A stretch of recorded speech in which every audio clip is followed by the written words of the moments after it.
And hello guys and welcome back to my YouTube channel mga kapatid. Welcome back sa One Talk PH. At ito na nga ang balita mga kababayan. AFP may bagong defense move bilang paghahanda sa maigting na maritime conflict laban sa China. Kung matatandaan nyo mga kapatid, nung nakaraang linggo kasi, itong si President Xi Jinping ay biglang nabaliw. Literal na nabaliw mga kababayan, at bigla ba namang hinimok yung kanyang mga sandatahang lakas na maghanda di umano sa isang mas mainit na maritime conflict dyan sa may bandang West Philippine Sea. And ito mga kababayan, dito ako bilib sa ating Defense Secretary. Ang bilis mag-isip mga kapatid. Palakpakan nga natin yan. Literal na mabilis mag-isip mga kababayan. Biruin nyo, nakapag-isip agad siya ng bagong defense move. Yan po ang ating bibigyan ng opinion at reaction ngayon mga kababayan. Pero bago ang lahat, huwag kalimutang mag-subscribe at i-like ang ating video para i-share pa ni YouTube sa iba pang hindi pa nakakapanood. Panoorin muna natin to. Ipinagmalaki kahapon, March 8, ni National Defense Secretary Gibo Teodoro na patuloy ang ginagawang pagpapalakas ng Armed Forces of the Philippines o AFP sa kapasidad ng Pilipinas para maprotektahan o madepensahan ang teritoryo nito. Partikular na ang Exclusive Economic Zone o EEZ laban sa banta ng ibang bansa. Alam niyo mga kababayan, nabubulol pa ako. Sa totoo lang mga kapatid, talagang ako personally napapahanga talaga ako dito kay Defense Secretary Gibo Teodoro mga kababayan.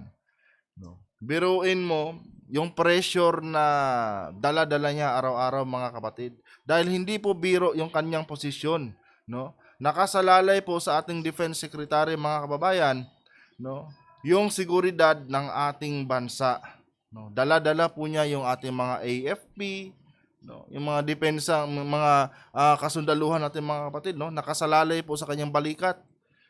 Kaya napakahalaga po nitong Defense Secretary natin mga kapatid, dito ngayon sa isang nagbabadyang banta mula sa China.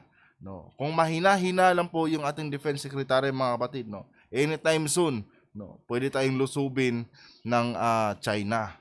Pero syempre mga kababayan, kaka-announce pa lang ni Xi Jinping, agad-agarang may sagot, yung ating Defense Secretary. Hindi tayo magpapalupig sa mga Chinese.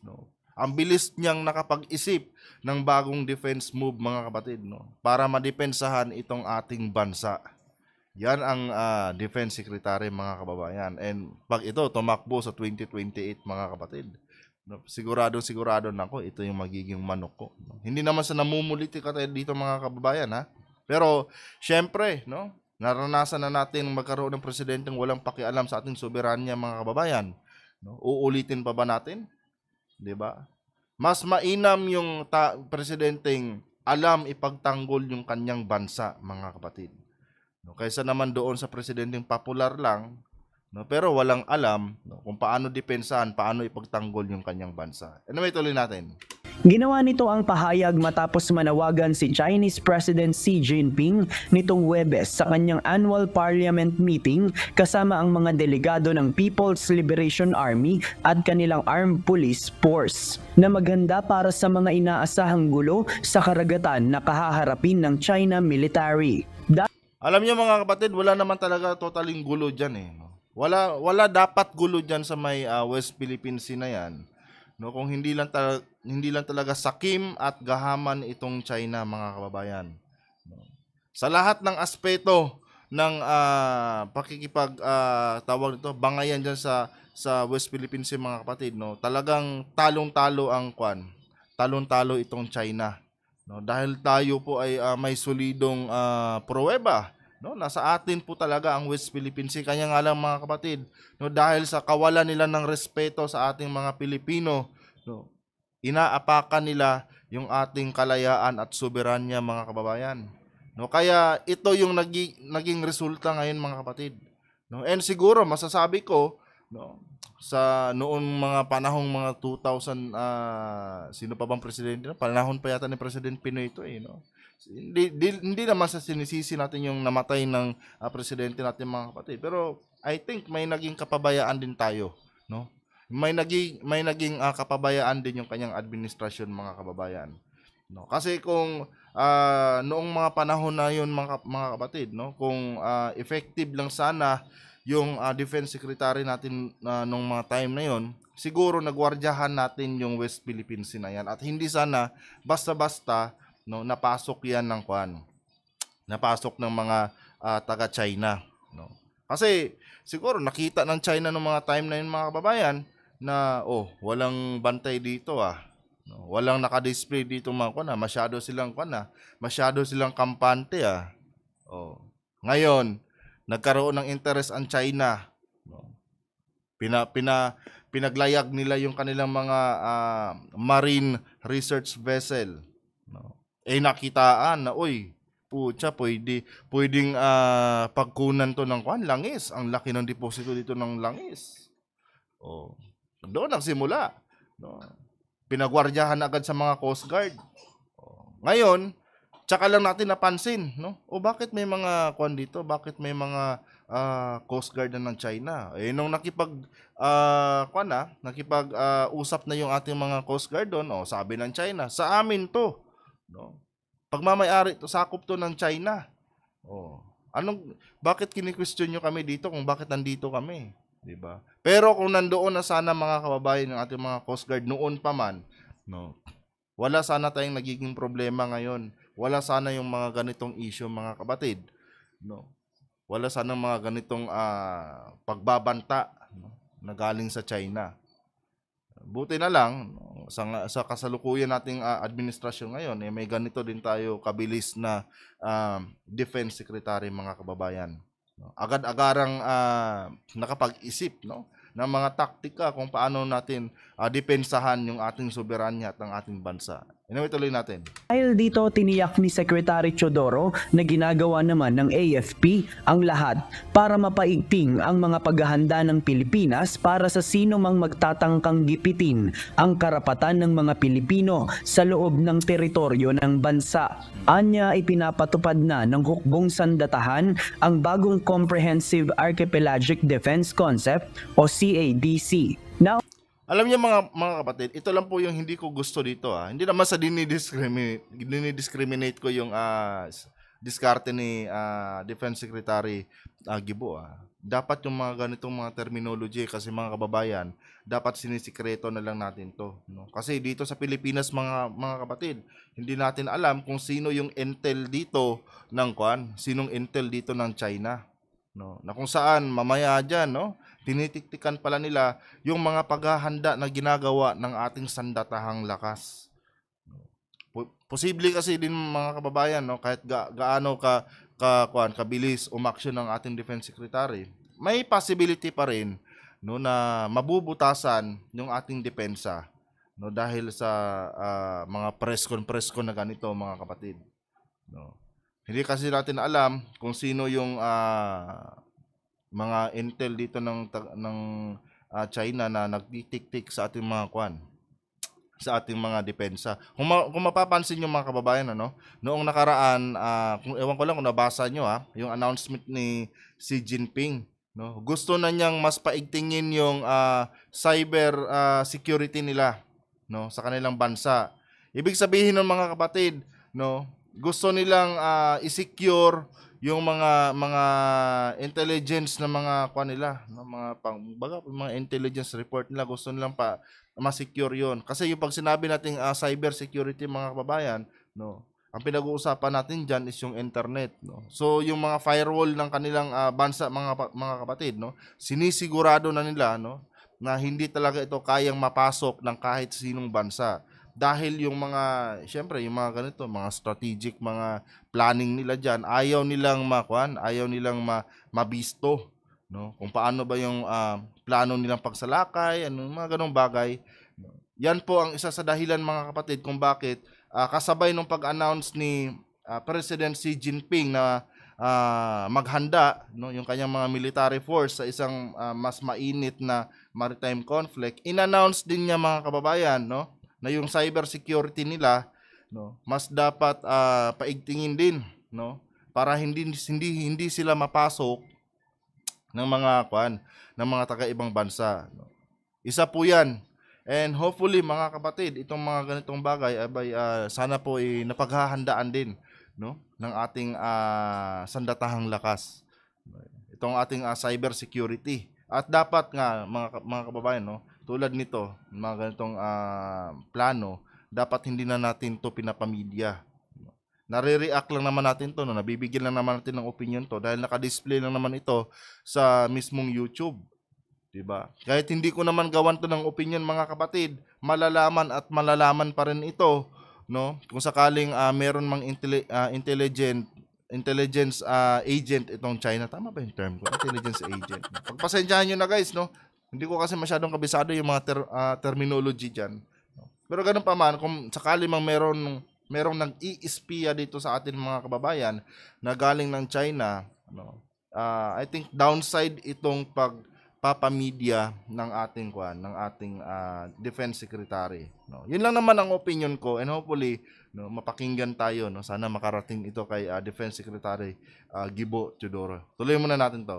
Una nang sinabi ni Teodoro na ang naturang defense concept ay nakatakdang magpahintulot sa militar na protektahan at tiyakin na malaya at mapayapang makapagsasagawa ng exploration at makagagamit sa mga ligas na yaman ng Pilipinas ang mga Pilipino, mga kumpanya sa bansa at ang mga inatasan ng pamahalaan sa loob ng ating EEZ.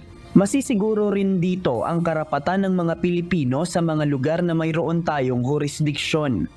Alam niyo mga kapatid, hindi naman sa gusto kong magkagera kasi meron akong nababasa diyan sa comment section nagsasabi na buti sana daw kung magkagera abay ako yung nasa front line, no? Hindi naman natin hinahangad talaga na magkagera. No, kaya nga nasabi ko, kung sana hindi napabayaan yung West Philippines na yan noon, no? Hindi sana tayo maaalarma ng ganito ngayon, mga kababayan. No? Alam nyo, uulitin ko, no? Gaya ng sinabi ko nung nakaraang vlog, itong pakikidigma natin mga kapatid, no? Itong paghahanda natin sa gera, kung sakali mang merong gerang paparating, no? Ito po ay pagpapatunay, no, na tayong mga Pilipino ay hindi talaga magpapaapi. Ano bang silbi nung kanta natin diyan sa may yung last part ng lyrics ng Lupang Hinirang mga kababayan na ang mamatay ng dahil sa iyo. Kung matatakot kayong humarap sa ganitong klaseng sitwasyon mga kapatid. No? Kaya nga nilagay yan diyan 'di ba? Kaya nga nasa lyrics yan ang mamatay ng dahil sa iyo. 'Di ba? Dahil ang ibig sabihin niyan, pagiging makabayan mo yan, no? Pagiging handa mo, no, na ipagtanggol yung iyong bayan, no? Hindi po yan ginawa mga kababayan para kanta-kantahin lang, no? Yan ang patunay mga kapatid na pulpul ang mga Pilipino pag hanggang kanta lang nila iniintindihan, no? Hindi po yan basta kanta lang. Yan po ay panunumpa mo sa iyong bansa, no? Tingnan nyo ang Ukraine mga kababayan, noong panahon na sinalakay sila ng Russia, 'di ba? Lahat ng tao handang-handa humawak ng armas, no, para ipagtanggol yung kanilang kalayaan, no? And magpahanggang ngayon mga kapatid, no? Mismong beauty queen tingnan nyo guys Miss Universe contestant yata nila yung nakita kong may hawak-hawak na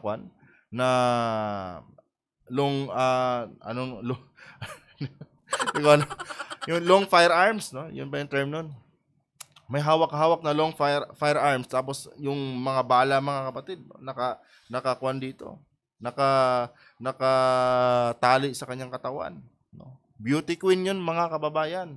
Beauty queen yun, no? Pero dahil sa tawag ng sa tawag ng kanyang bayan na kailangan niya itong depensahan, no? Nandun siya. Sinet aside niya yung pagiging beauty queen niya mga kapatid. Ang tanong, no, tayo ba? Ready din ba kaya tayo maging ganon mga kapatid? No. Baka hanggang TikTok lang tayo mga kababayan. Diba? Kaya kung ako ang masusunod mga kapatid, dapat na talagang ibalik ang ROTC. No. Kaysa naman sa puro lang TikTok yung paggagawin dyan ng ating mga ng ating mga kabataan ngayon, ibalik na lang yung ROTC, no? Mas malaking tulong 'yan, especially sa mga ganitong panahon mga kababayan na merong banta sa ating bayan, no? Anong mangyayari? Sobrang dami ng China mga kababayan, no? Tapos tayo ilang milyon lang tayo, billion ang China. May million na silang mga army. Hindi pa kasali yung mga mga reserve nila. Tayo dito sa Pilipinas mga kapatid, wala pa yatang hindi lang ako sure ito, di talaga ako sure dito pero I think around mga 100,000 plus lang yung ating mga army. So diyan pa lang outnumbered sa tayo. Kaya nga ang ating pangulo mga kababayan nakipagkasundo yan sa Amerika. Dahil mismo ang ating pangulo mga kapatid, no, na-anticipate na yan. No? Sakali magkagera kami, kawawa kami. No? Baka pulbusin lang kaming lahat. No? Baka unang wave pa lang ng army ng China, ubos na agad yung mga army natin kung sakali man, 'di ba? So ang ginawa ng ating pangulo mga kapatid, nakipagkasundo siya uli sa China. No, binuhay uli yung treaty.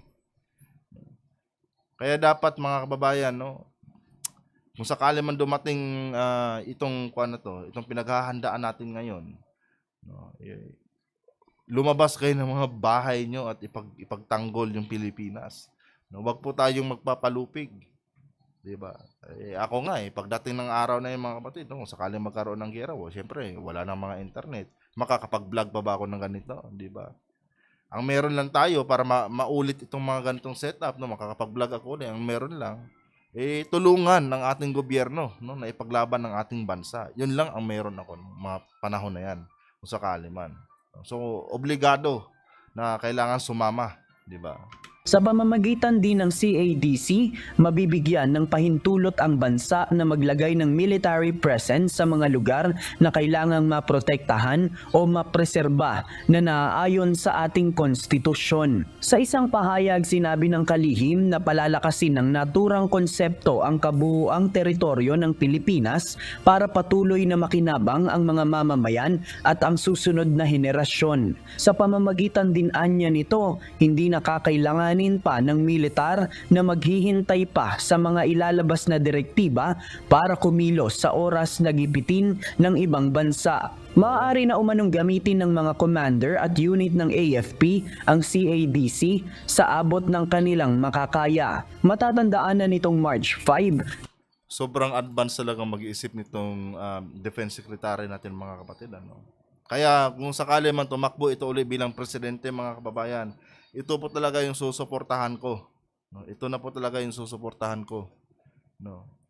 Kasi ngayon pa lang nakikita ko na meron talaga siyang malasakit sa kanyang bayan.